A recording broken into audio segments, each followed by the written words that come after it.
बुद्धि गाड़ा, काम बिगाड़ा। तीन बहुओं के रवैये से सासू परेशान थी।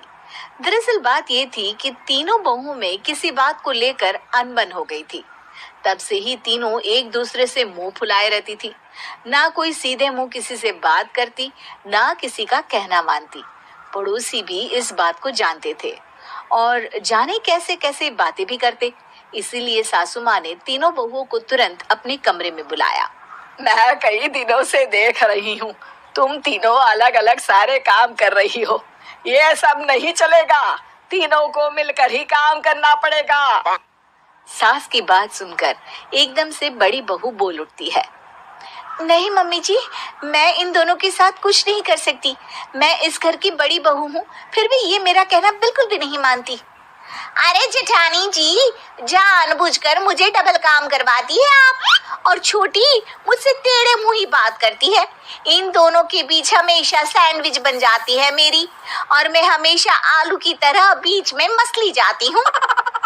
मम्मी जी, इन दोनों को लगता है कि मैं छोटी हूँ तो इनके पैरों तले दब जाऊंगी, लेकिन नहीं, मेरा भी उतना ही अधिकार है जितना इन दोनों का है।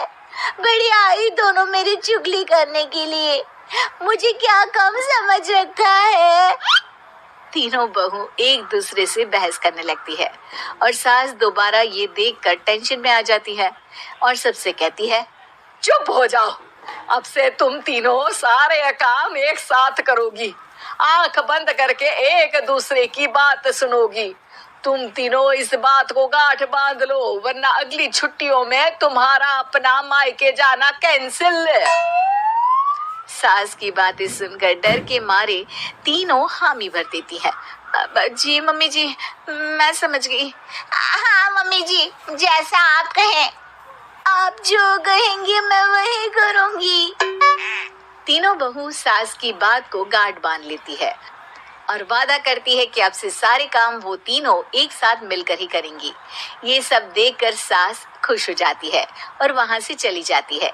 नीचे जाकर वो देखती है कि घर में शर्मा जी आए हुए होते हैं। सास जोर से आवाज लगाकर कहती है, अरे बहू, जरा चाय बनाकर तो लाना, शर्मा जी आए हैं।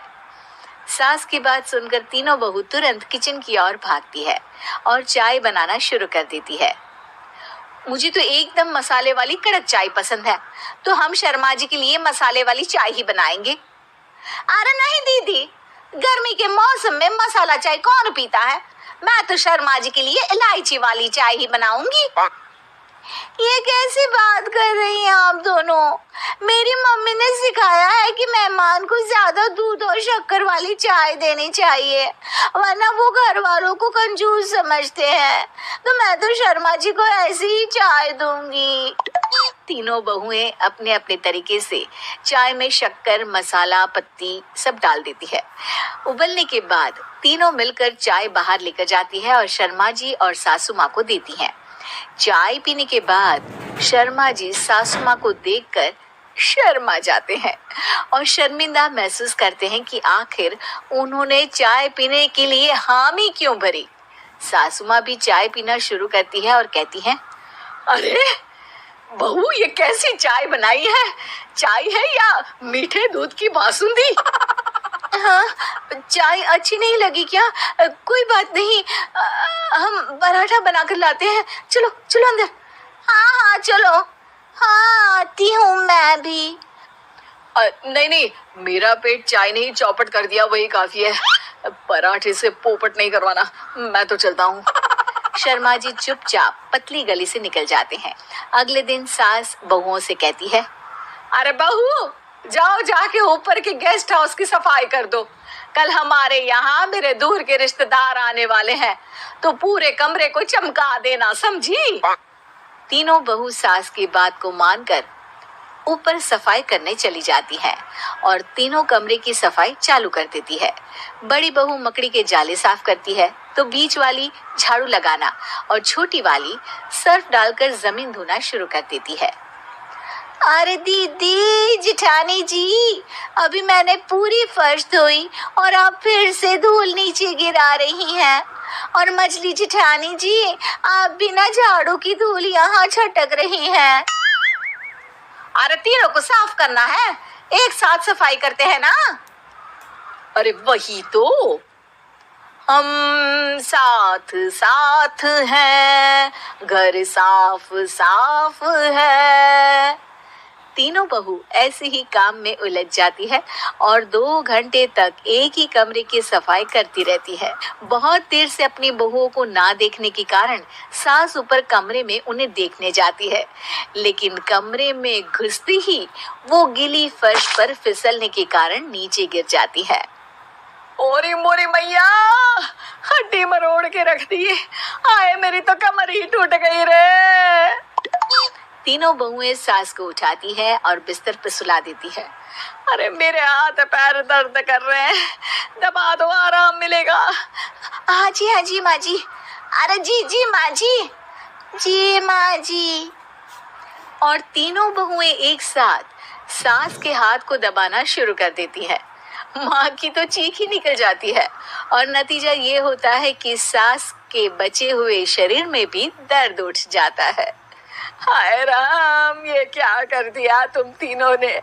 अरे मेरी तो किस्मत ही फूटी है कि तुम जैसी बहुएं मुझे मिली।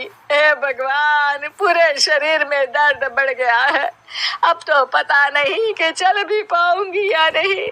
माफ करो, मुझे गलती हो गई मुझसे कि तुम तीनों को एक साथ काम करने के लिए बोला। सोचा था तीनों मिलके अच्छे से काम करेगी, लेकिन बड़े बुजुर्ग सही कहते थे कि 3 तिगाड़ा काम बिगाड़ा। तुम लोगों ने ये बात ना आज साबित करके दिखा दी। तुम तीनों को तो समझाना यानी मानो भैंस के आगे बीन बजाना है। तुम्हें अकेले अकेले काम करना है ना, तो अब से तुम अकेले ही अपना अपना काम करो। तीनों बहुएं वहां से जाने लगती है। अरे कहाँ जा रही हो? आप ही ने तो कहा कि अपना अपना काम करो, तो मुझे मुल्तानी मिट्टी लगानी है। अरे मुझे भी तो नेल पॉलिश लगानी है। मुझे ना मेहंदी लगानी है। सास अपना सर पीट लेती है और कहती है, अरे मुझे भी लगाना है कुछ। क्या माँ जी, क्या माँ जी, क्या माँ जी?